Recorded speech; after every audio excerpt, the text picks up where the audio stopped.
Welcome to the Going North podcast, where we will deliver you tips and techniques to advance yourself and anything you decide to do in life. I am your host, Dom Brightman, and every Thursday I will interview authors, especially self-published ones from various walks of life, who will deliver you information and inspiration to help you charge forward. On a quick side note, be sure to check out my book, Going North, on Amazon.com. It's available on ebook, paperback, and audiobook. Now let's get on with the show.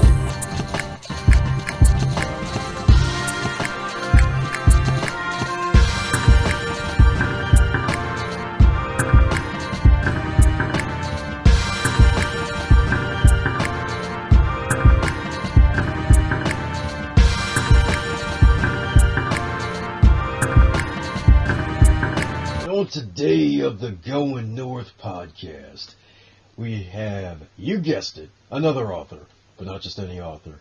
This guy right here is also a TEDx speaker, and he's released his first book after a couple years after giving that wonderful talk, which you can find on YouTube.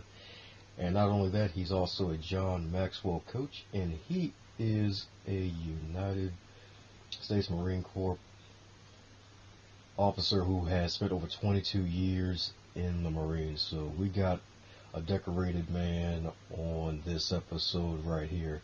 He's also an award-winning member of Toastmasters International and a motivational blogger. And this guy right here focuses his leadership on coaching, on helping clients to find a way forward instead of hiding behind excuses. So after this episode, you can no longer dress up as a giant excuse. You have to come out into the light in your birthday suit. And you may be wondering, who is this guy who's a TEDx speaker and has served the wonderful U.S. of A. for over 22 years? I'm talking about none other than Luke Wright. How you doing, sir? I'm doing well, Dominique. How are you doing this evening? Well, I'm doing fabulous, So congratulations on finally stepping into the business of immortality known as authorship. How does it feel?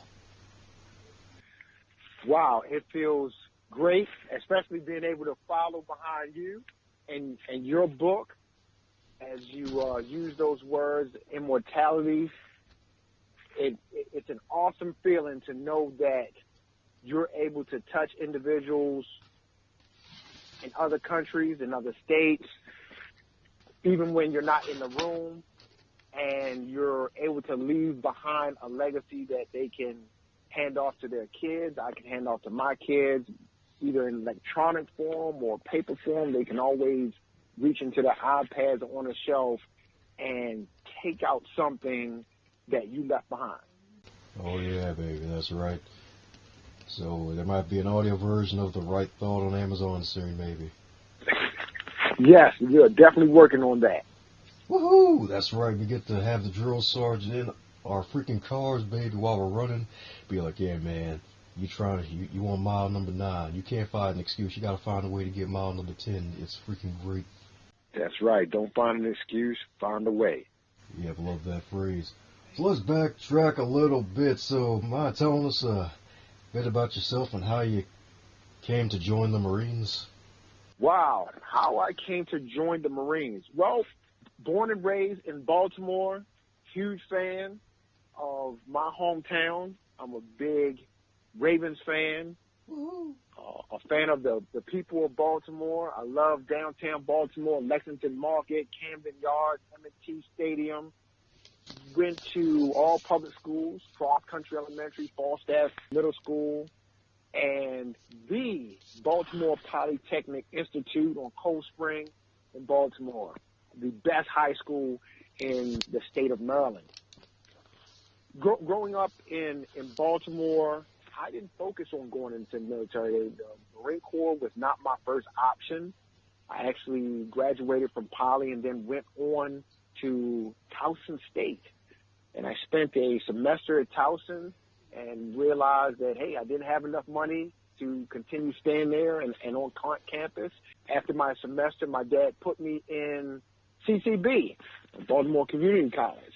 And I did a whole year there. And while I was there, my dad helped me out a bit to pay for school. And at night, I would work a part-time job, Nifty Cleaners, on the corner of Greenmount and 33rd, Wow. part of the city. Wow. And after a while, Dominique, I got tired of it. I said, okay, I'm trying to pay for school using my part-time job and a credit card, and I wasn't feeling it. And I believe I was in Montgomery Mall hanging out one day, and I got approached by the recruiter. They still have a recruiting office there. I listened to him, but I wasn't quite impressed yet. And I ran from the recruiter for quite a while. Home life kind of started to get tough. Mom was really on me. Tough individual. One situation led to another, and the deal with the Marine Corps started to sound real sweet. And so I enlisted, originally signed the paperwork to go reservist, and then I changed it. All the way in the other direction, I says, hey, I'm going to go active duty, and instead of 4 years, I'm going to go 6. That's how I ended up starting my career as a enlisted Marine, and I'm spending 22 years in that green machine, sharing my time with brothers and sisters from across the United States and making some wonderful, wonderful friends and associates over those 22 years.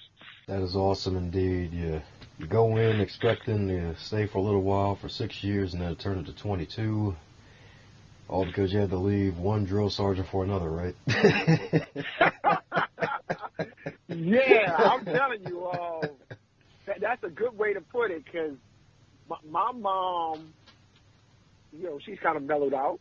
She is the epitome of a tough cookie, inside and out.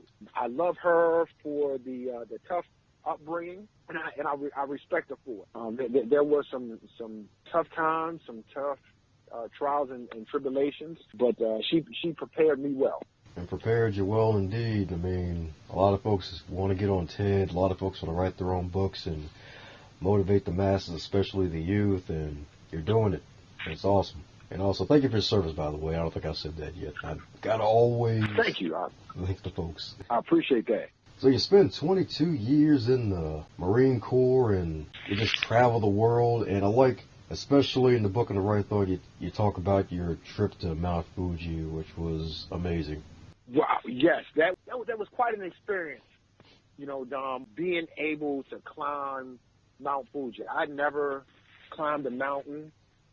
That was not on my bucket list or my to-do list.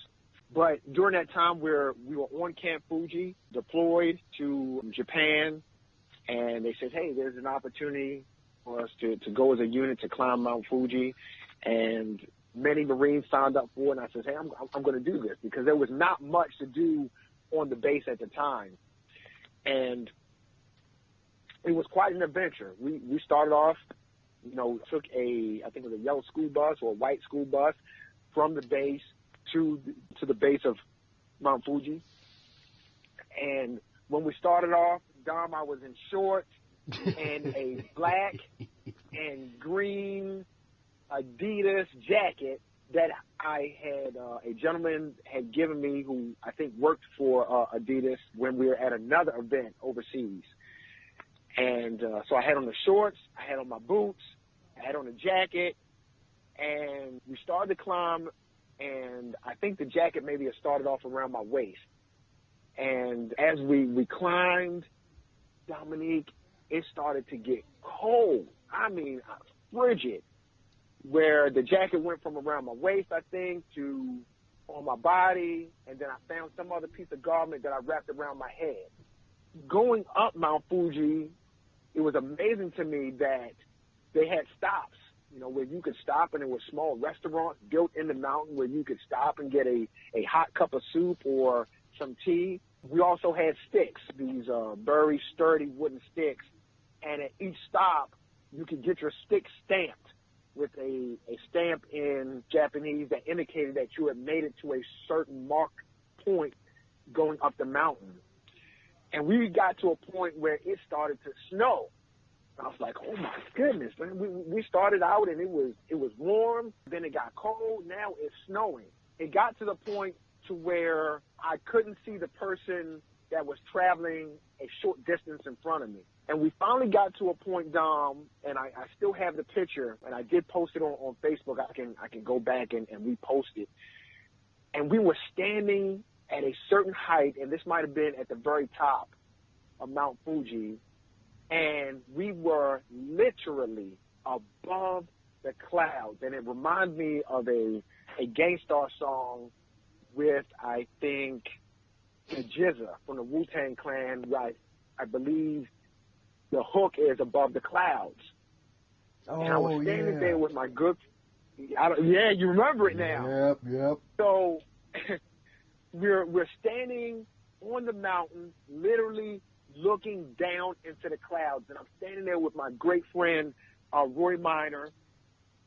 And I said to him, Roy, I wish I could reach back to Baltimore and bring some of the individuals that I grew up with and just show them this point of view. A kid from Baltimore on the other side of the world in another country at the top of a mountain staring down into the clouds.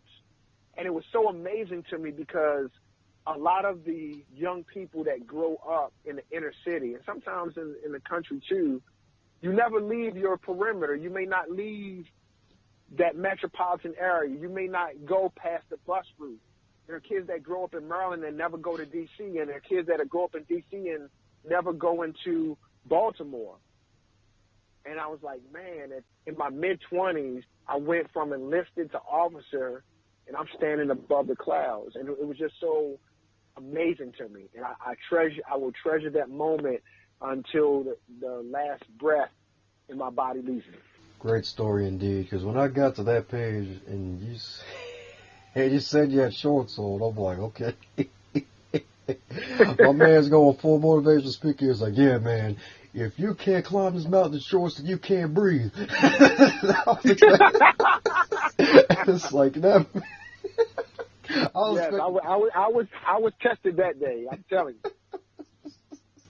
It's like, yeah, man, if I want to motivate people, got to motivate myself to climb this mountain in shorts, man. I see people out there with shorts in 2-degree weather. I'm like, yeah, you know what? I'm going to do that too today. I'm like, okay. Yeah, that was definitely a memory.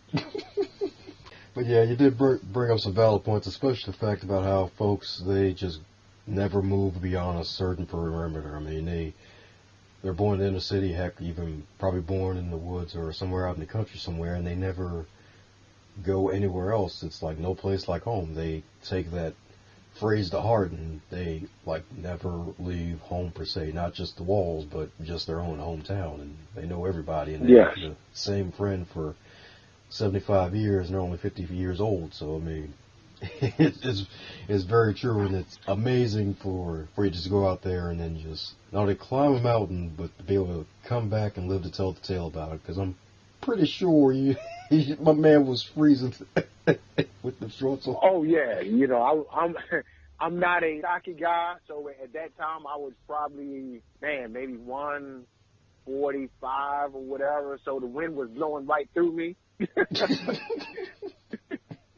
Yeah, so I'm surprised that, you know, at some part of it I didn't just blow off the side of the mountain there.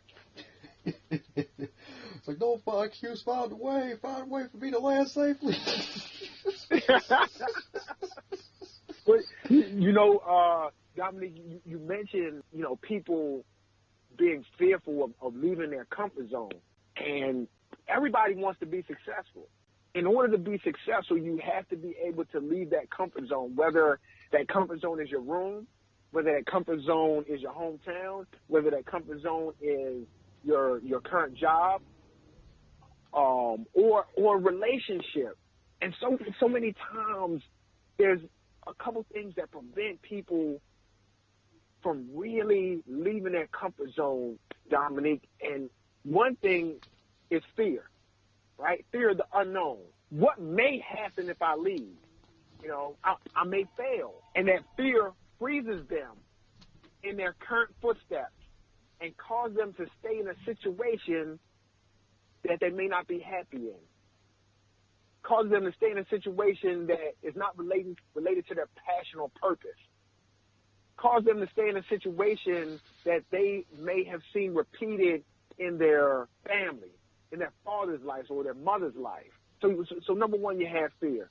The second thing that prevents them from taking that step is the fear of making a mistake.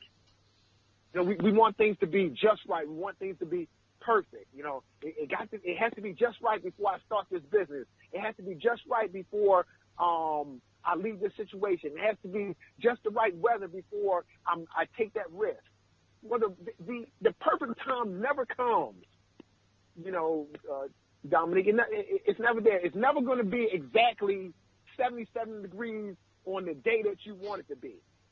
You know, you're never going to have that exact amount of money that you want in the bank to risk what you want to go for.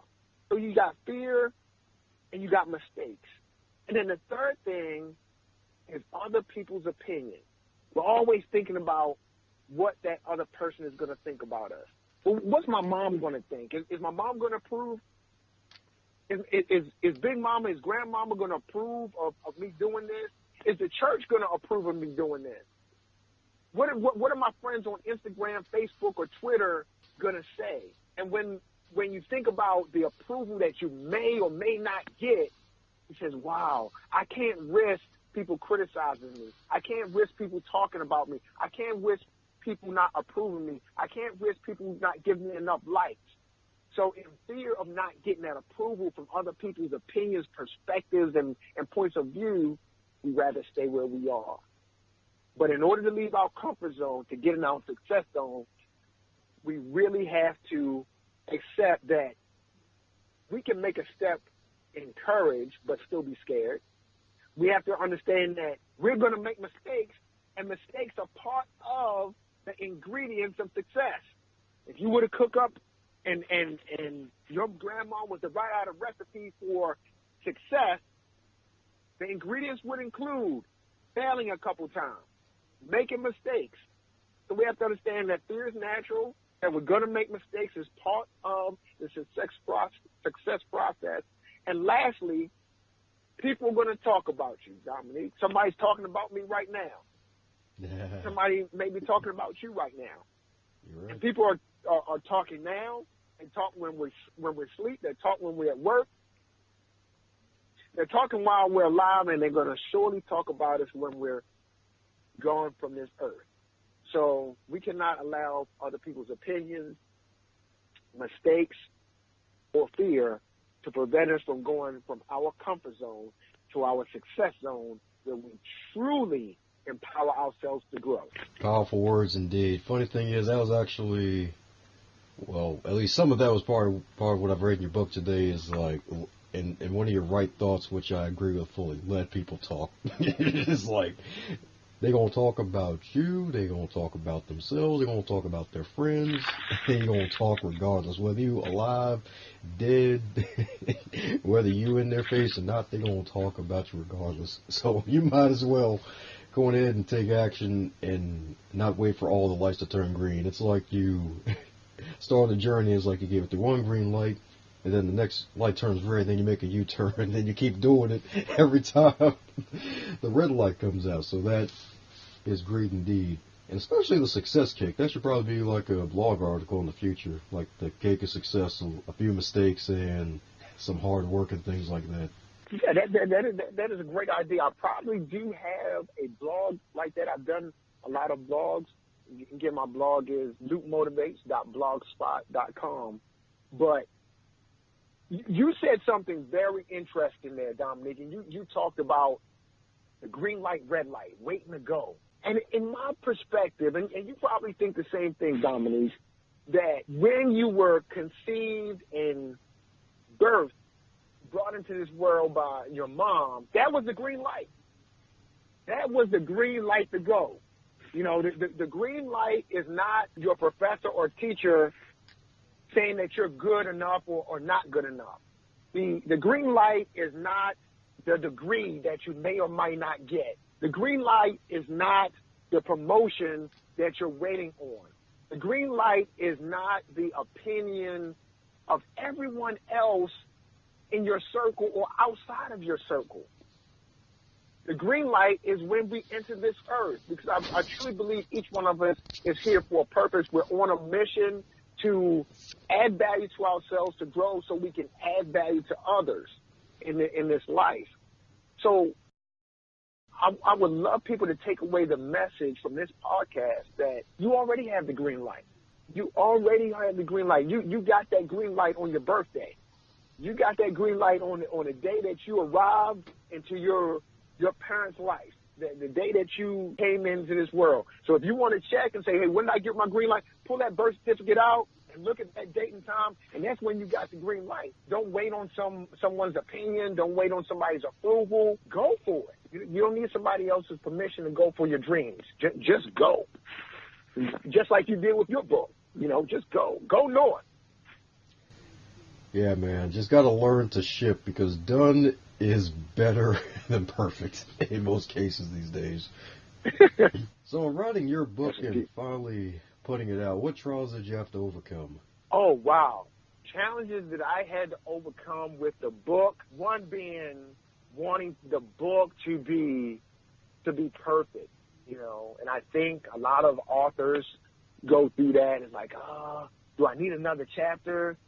Do I need to add this or that? And you start comparing your book to other people's books. Do I need this picture or that picture? Do I need to add my picture? Is the coloring just right? Is the cover just right? And at some point you have to say, I'm done. The second obstacle, and I say challenge, that I had to overcome was that, and you maybe you remember this conversation. I despise track changes, Dom. I despise them. So I remember we had a conversation where I said, hey, Dom, I need someone to help me close this out. I wasn't able to connect with I think I connected with your point of contact, but he was busy at the point. So I had to go back and dig back in and says, okay, Luke, power through these track changes, finish it, submit it, and close this out.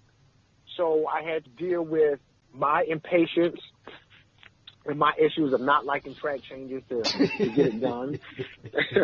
So those were the two biggest fears or challenges that I had to deal with in getting the Right Thought completed and actually published. Yeah, man, I'm glad you published it, because it is one of those small but powerful books, because there's some great stuff in there, and not to mention the print is a little larger, so that way for the folks who don't feel like wearing glasses and look like a librarian, it's actually big enough font for them to read a bit easier than your average book. Yes. I made sure that the font wasn't too small, because I've worn glasses most of my life. And I hate picking up a book where I may have to pick up a magnifying glass in addition to try to read the small font. So I made sure that the font was not too small. They'll be like, you're trying to find Baltimore on the globe or something? Why you got that magnifying glass? Yes, indeed. So in writing books, I'm pretty sure you mentioned that you're comparing other books to yours. What books will probably be your all-time favorites that have inspired you to be the Luke Wright that you are today? Oh, wow. Some of the books that I really enjoy. 7 Habits of Highly Effective People by Stephen Covey is one of my favorite books. Now, I don't want anybody to mistake that, hey, Luke Wright is this super intellectual guy. I didn't start off as a big reader. I'm an avid reader now. I didn't read a lot growing up. When I entered the Marine Corps, I started reading Donald Goines' books. Donald Goines is an author whose stories surround pimps and prostitutes and drugs and crime and extortion and just really dark environments. But 7 Habits of Highly Effective People by Stephen Covey is one. As a Man Thinketh by James Allen is another one. Small book like the Right Thought. However, it is compact. It is like a capsule for the mind, a nutrient capsule for the mind. As a Man Thinketh. Another book that is a treasure of mine is Think and Grow Rich. Think and Grow Rich by Napoleon Hill. I have that along with 7 Habits of Highly Effective People on my Zune. Not too many people still have a Zune, but I still have mine. And I listen to Think and Grow Rich. I've lost count how many times I've listened to it. So if I'm on a run, if I'm doing some yard work, I'll put the Zune on, put the earbuds in, and I'm listening to that book over and over again, a classic book. And that book sometimes is almost like listening to a Jay-Z or a Fuji rap verse. It's like, wow, I didn't pick that up the last 100 times I heard it, but wow, here's another golden nugget. I don't understand how I didn't hear that the last time, but it's finally sinking in. Those are 3 of my classic books. And another book is the 21 Irrefutable Laws of Leadership. The 21 Irrefutable Laws of Leadership by no other than John Maxwell. That is the foundation of leadership. If you were going to build a building or a house of leadership and you were digging the foundation and were about to pour in the concrete for that leadership would be the 21 Irrefutable Laws of Leadership by Dr. John Maxwell. If you want to be a leader, if you are challenged by leadership, if you want to improve your leadership capability, raise your influence and your level of effectiveness, pick that book up. So those are my four books that are my classics. I have a copy of each one of them, and I probably had 3 copies of the 21 Laws. And my books are usually tabbed and highlighted where I've highlighted quotes. And what I also do, which is something I got from John Maxwell, is very quotes that resonate with me, Dominique. I highlight them, and then I transfer them to my hard drive. I look them over on a monthly basis so that I'm able to refer to them when I do a workshop, a keynote speech, or a presentation, especially quotes that are so powerful that they paint a picture in the mind, because people are more likely to remember very colorful and impactful quotes than just words. So those are my books that I believe are classics that I will refer most people to. That is a great list right there. That is a great array. I mean, all 4 are great. I mean, Think and Grow Rich. I mean, Dennis Kimbrough, the author who wrote the Black Choice version, he mentioned how if you put Napoleon Hill in a foot race with all the motivational speakers today, he would be so far ahead of him you couldn't see anyone else. Because a lot of You're folks... probably right about that. Exactly, because it's like, when it comes to not only motivational speaking, wealth building, and all that good stuff, that book is probably reprinted every 2 years, and it's sold millions of copies, and has been around for, I believe, almost 80 plus years. And almost everybody who does any type of motivational speaking or seeks to just create something for themselves, they always go to that book in particular. Yes, indeed. Yes, indeed. And especially when I speak to young people, high school students, college students, I always tell them, Dominique, that we have 2 stomachs, right? You have the one in your abdomen, and then you have the stomach in your mind. And if you starved yourself physically, you wouldn't last too long. So what happens when you starve your brain, or what happens when you don't watch your diet and you eat a lot of junk food? Your body begins to pay the price for it. And the same happens to the brain. When you do not feed your brain nutrients, which I find that books are great nutrients for the mind, it doesn't grow. So I always remember to tell young people and older people too that you should put yourself on a reading diet. Those are 4 books that I always refer to them. It's important that we feed the body and we also feed the mind. Amen, indeed. Put yourself on a reading diet. Give your brain a 6-pack. There, young fella. There we go. I need to dial That's here. right. Give it a healthy six-pack. And we're not talking about a six-pack, a Pabst Blue Ribbon either. Oh, man, I love the way you think.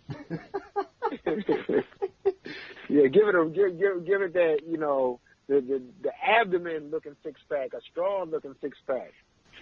Yeah, that's right. The one you get when you walk out of basic training in the Marines, right?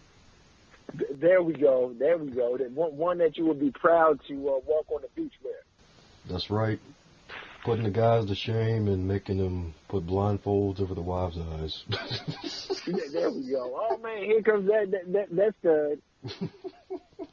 There we go. Yes, sir. So coming down the pike here, so with all of your knowledge, and you were to go back in the year 2018, if this is the year 2018 and you were 25 again, what advice would you give to yourself from all of your experiences? Wow. What advice would I give to myself? One, I would tell myself to live in the moment. That's number one, live in the moment. Because I believe people spend a lot of time looking back, Dominique, on failures and mistakes and things that have happened to them. And when you're looking back and your mind is focused on a past moment, you can't enjoy the present moment. Only moment that we can live in is right now, and it's constantly moving. So one would be to enjoy the moment. Number two is add value to people, build valuable relationships. So many times we want to invest in things. Maybe a pair of Air Jordans, it may be a Xbox, it may be a new car or something. But invest in people. And in order to invest in people, you have to constantly grow yourself. That's the advice that I would give to myself if I could go back in time and catch up with them and sit them down on a park bench and say, man, let me just have 2 to 5 minutes with you and give you these golden nuggets before you move on. Amazing indeed, especially the investing in people part, because in a way that's also encouraging. That's like you're basically your favorite teacher when you're in grade school. Heck, that could even be that teacher who didn't believe in you, and then you use that hate and channel it into just becoming this huge success that comes back and renovates the school. So that's really, really important right there. I love it. Yes. Yes, indeed.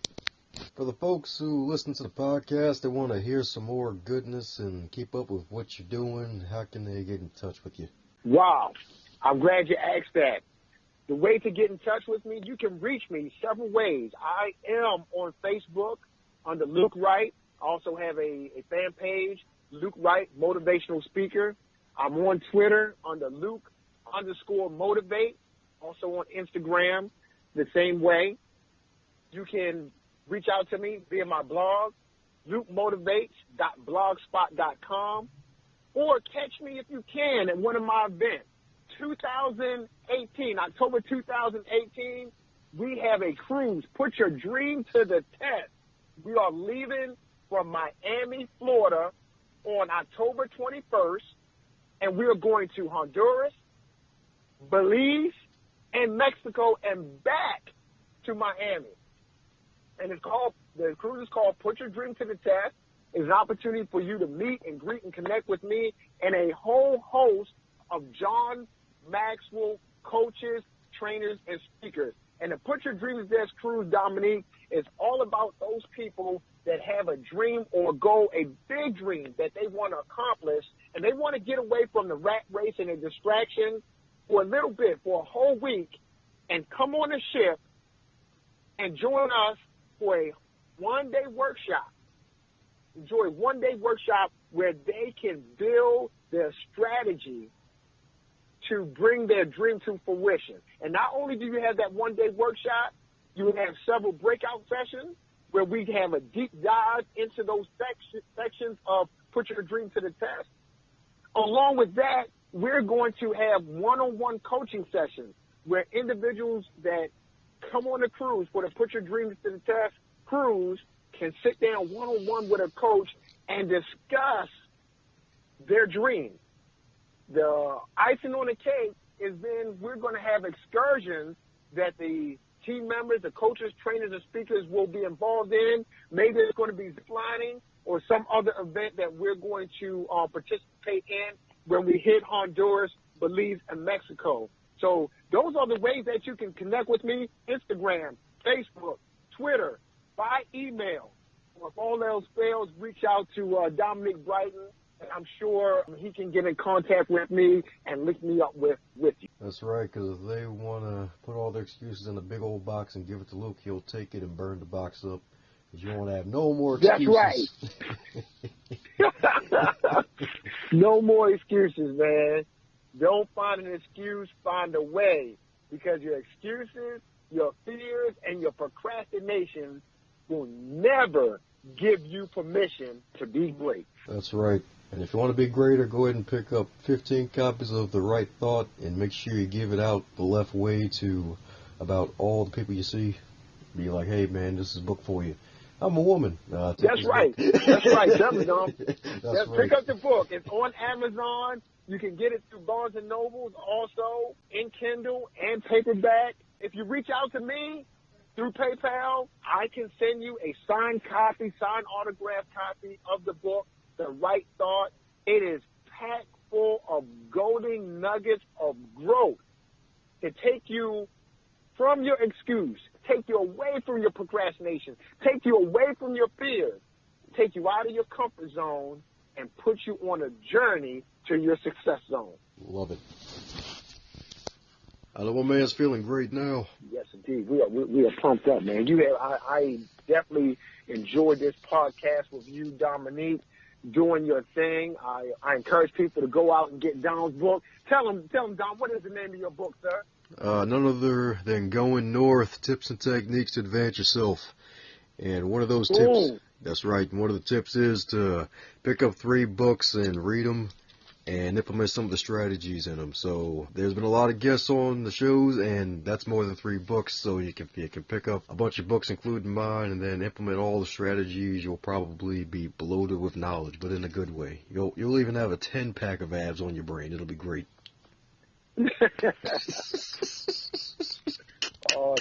Awesome, man. I love what you're doing, Dominique. And you are a very unselfish person, man.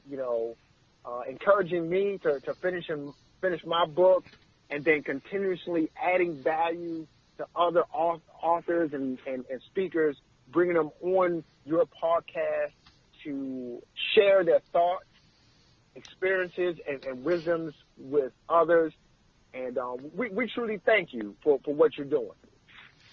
Oh, thanks a bunch, Luke. Appreciate you, man. Thanks a bunch for your tuning ears on the Going North podcast. I hope you enjoyed that episode.